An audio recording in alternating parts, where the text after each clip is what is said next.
I have the pleasure of speaking before one of my former colleagues here, John DeMario, who was the assistant city manager in the city of La Mirada when we worked together there. Most times when I indicate that I am or was a city manager, I get one of several reactions. I get a blank stare. People don't know what that is. I get groans because they know what it is. I get laughter sometimes. So it's a variety of reactions. But last year I was in Africa and I met a tribal chief. This is serious. And he asked me what I did, and I said that I'd been a city manager. And he said, then you know what I do. And I thought about that, and that was really a profound statement because a much different society, he had to do the same kinds of things that I had to do, but less paperwork. I asked him what happens if he didn't do what his tribe wanted, and he said that the results for him would be lethal. That's the same for a city manager.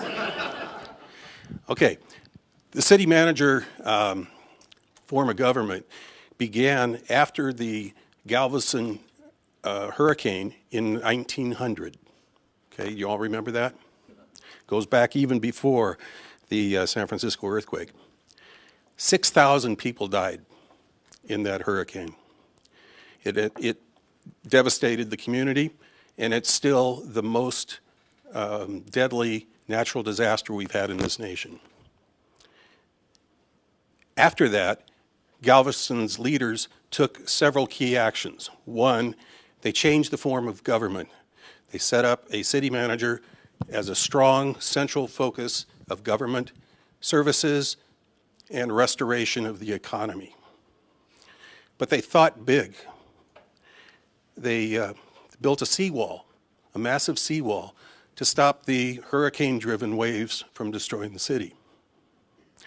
They also raised the entire city a minimum of 16 feet. They raised the city. Think about that, to prevent flooding. Okay, my own experience as a city manager and as a department director working with John, I remember waking up a number of times in the middle of the night from a sharp earthquake. And as soon as I confirmed that my family and home were okay, I'd roll into City Hall as quick as I could. I'd be assessing street lights, traffic signals, streets, water systems, were they leaking? Are lights on? Are they not on? Are people out on the street? Are they in their homes? Assessing everything I could. And when I got to City Hall, it was always reassuring to see the fire department beginning to pull their vehicles out of the firehouse, making checks with the community, sheriff's departments doing the same, public works crews showing up and going to assigned areas, checking various facilities, ham radio operators showing up to establish communication systems. All of the things that we had drilled many times were done. And that was always very comforting. Okay.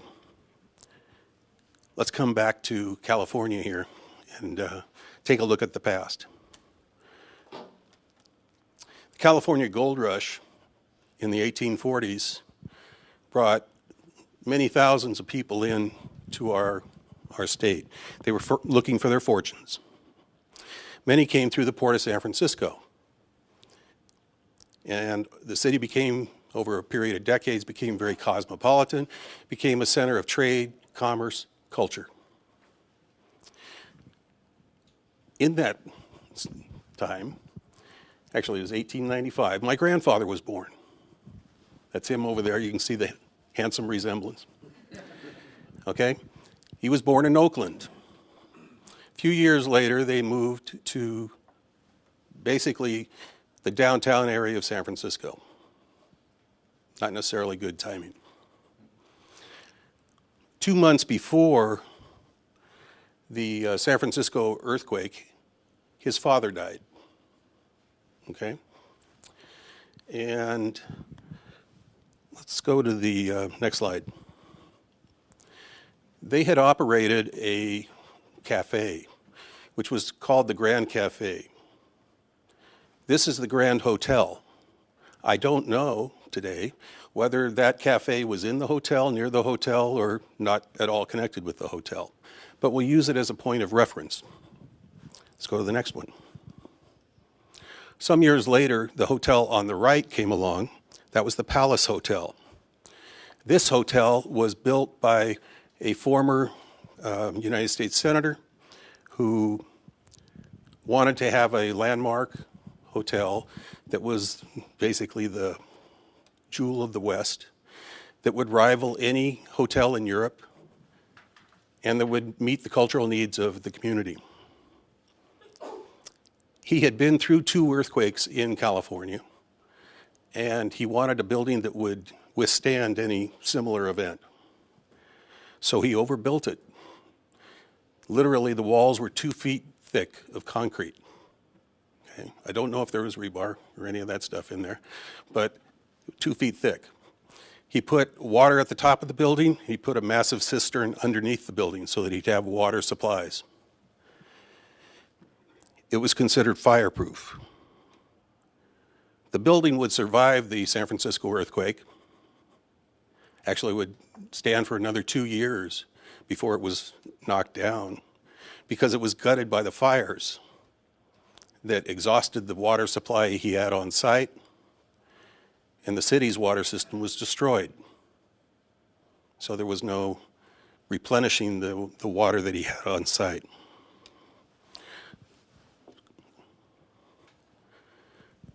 This is one of the headlines from the time, from the Midwest. 3,000 people dead, $300 million lost.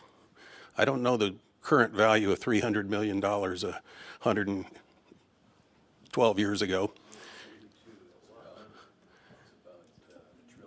I knew somebody in this room would have that number. He says $1 trillion. Let's hear it from him over here.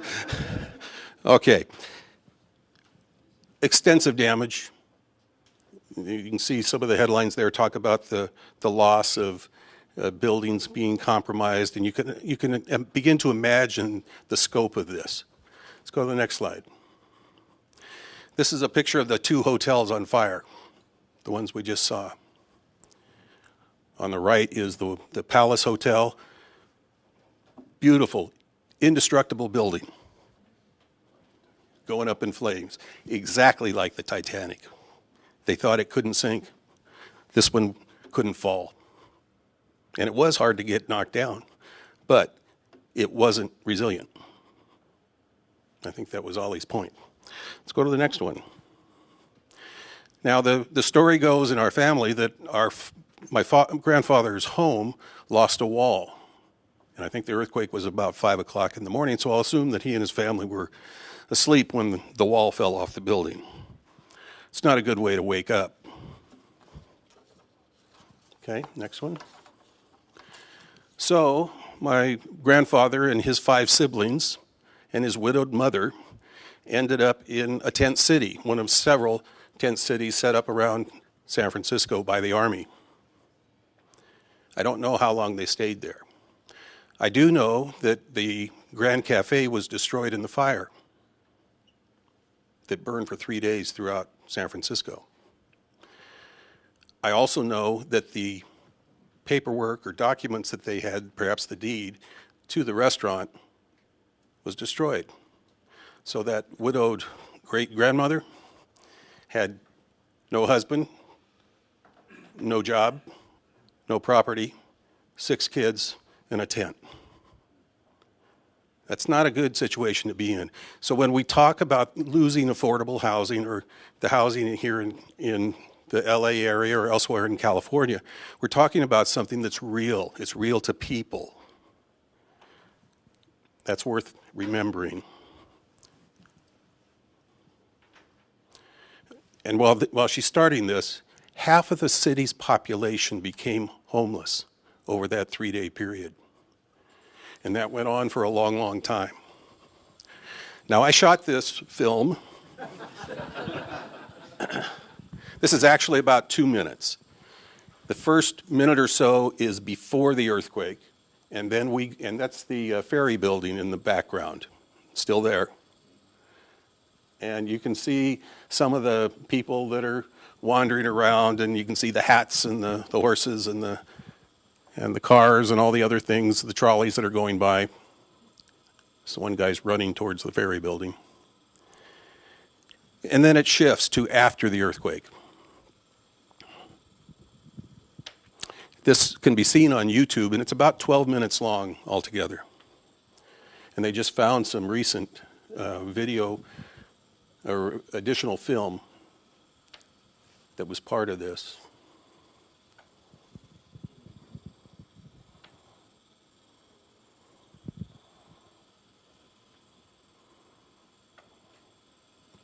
Did that say 300,000 people homeless?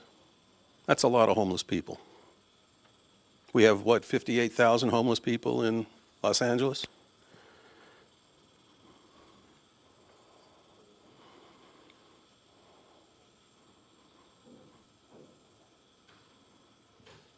Lots of damage. Long, long recovery. Got a proclamation. That was good. This is an interesting piece.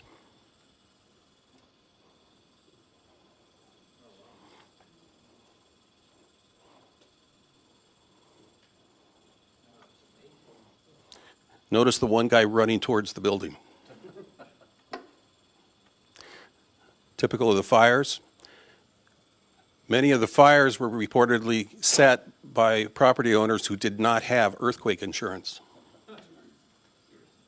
Okay, so lots of things happen following an earthquake, a major earthquake. This is the Palace Hotel again. 500 people were shot for looting in San Francisco after that 1906 earthquake. That was when the city's population was 400,000 or so. We have 12 million people in this basin. Would we do that again? I don't know. But there's lots of social consequences to think through.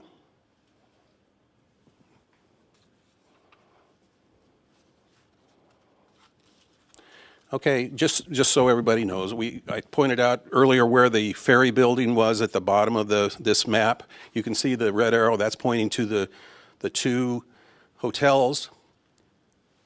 The area to the left of the arrow was all destroyed by fire, and much of the area to the right was destroyed. Many of the buildings were already down, but the fire finished the job. And again, no water system functioning because of the earthquake. This is San Francisco City Hall.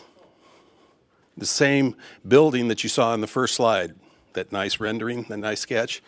This is after a $10 million renovation had been completed. Actually, yeah, this is after the renovation was completed, but not as it was when it was completed. Okay, you can see that it looks like they're beginning to put in some new pipes there on the right. So this is probably a little while later when they're getting ready to start rebuilding the area. Okay, I put this one in. This is my grandfather there on the bottom. That's what he looked like when I knew him. And I guess I'm getting to look more like him every day. But anyway, it took generations of San Franciscans, proud San Franciscans, to rebuild their community. And they built a great community, okay? He was working for Borden's Dairy when I was young, and he was responsible for moving dairy products all around California and the western states for that company. Just a lot of people got milk and other dairy products because he was one of those San Franciscans that was there doing his job and restoring a city that was devastated. So when we talk about the state and regional and national implications of what happens with a major earthquake, think about that. Think about how many people just like him may not be able to do their jobs anymore because the businesses have been devastated. Okay, so what have we learned in the last 112 years? We've learned a little bit about my grandfather. We've learned that major earthquakes are inevitable. They can cause great loss of life and property. They can disrupt our economy. Recovery can take years and years. Most importantly, I think we've learned that we can protect our lives and property and achieve seismic sustainability and resiliency by acting now. Think back to Galveston. They thought big, they did the impossible, and improved their community. And as I said to somebody earlier, I know people that don't want to put batteries in their smoke detectors. We need to think bigger than that.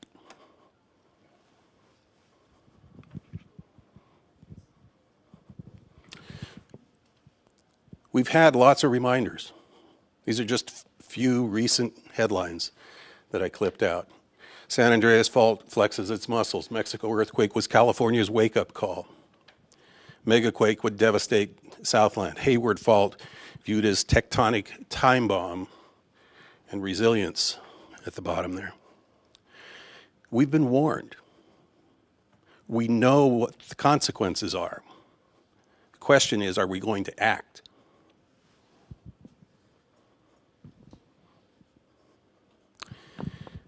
Why do we need to act? We're all safe, right? Well, there's 40 million people in our region. There's a rich diversity of businesses. We've got a world-class economy here, 6th largest economy in the world. That's worth protecting. And if we don't protect California's economy, what's that going to do to everybody else? Just like my grandfather was delivering milk to people all around the state and the western states, we have thousands of companies here that are impacting other parts of our economy in this nation and around the world. Okay? Let's talk about the impact on local government from an earthquake. Now, maybe you guys don't care. We've got a fireman over there, he cares. Okay? Because this is his slide. Okay? That's right, that's your slide right there. But if the big one comes, what are the impacts going to be on local government? Well, we're going to lose sales tax. When John and I were working in La Mirada, that was the largest form of income or source of income that we had, sales tax. Sales made from business to business or sales made to consumers. Hotel bed tax. May not have hotels. We just looked at a couple of them burning down there. We may not have as much in the way of utility tax revenue. Property taxes will be lost for years. Years and years. Other miscellaneous revenues. The state, it'll be impacted by all of that, and it'll have to be helping out the locals, if it does. But it'll also lose income tax, which is probably its biggest source of income. But if people don't have jobs, they don't have income, and then they don't pay taxes. There's a consequence to that. And then there's additional cost for services. Firemen get paid, okay? And when they have to work 24 hours a day, they get paid more than if they're just working 8 hours a day, okay? Same with police. Infrastructure repair and replacement, public works costs, administrative costs, just dealing with federal paperwork to get a money back from FEMA can take a long, long time, and there's a lot of paperwork involved in it. There's also setbacks. And one of the slides I saw the other day when I was looking at your recent presentations talked about the loss to New Orleans. It took them 7 years after the hurricane to get back to where they were in terms of total economic activity in New Orleans. So for 7 years, they were negative. Then they got back, and at the same time, a neighboring community was growing because they were siphoning off the activity from that would have been in New Orleans, or at least part of it. Correct? Yeah. Okay. So when you lose momentum, it costs you. Okay? And one of the things that I think is really important there is the loss of investor confidence in a region. People don't invest if they think their investment is on shaky ground. Okay? So we need to mitigate the risks for them. Okay. Now let's talk about it from the small business perspective. They're major employers. So they're small, but there's lots of them, and they employ a lot of people. But they're the least prepared, they're the most susceptible, they're the most vulnerable, and they're frequently either uninsured or underinsured. That's a bad combination. So we need to do a better job of educating those folks and helping them do what they can do to protect themselves. When John and I were in La Mirada, we had 20,000 people participate in an emergency exercise in a single day. It was a community of 50,000 people. We had 20,000 participate. Now that was businesses, hospitals, schools, all of that, churches, but extensive public education. We need to do more of that. And we need to help businesses protect their employees, their investments, assets, business operations, facilities, and IT systems, etc. Housing. We talked about housing. This is just one little picture I found. You get the impression that people aren't going to live there right now. Okay? Now, I'm not sure what the estimate would be to fix that or the length of time, but I'm going to guess it's a scratch it off, start over. Okay? Multifamily apartments are very susceptible to damage. Affordable housing damaged by earthquakes is going to be replaced by either, well, he would say containers, but he's back there in the back right now. He would say a container is going to house everybody. But I would suggest that affordable housing destroyed by an earthquake is going to be replaced by more expensive new construction, which is going to require it to be less affordable. Summary, we've had plenty of warnings. We understand the risks. We know it's less costly to prevent damage and economic loss than to rebuild our housing and our economy.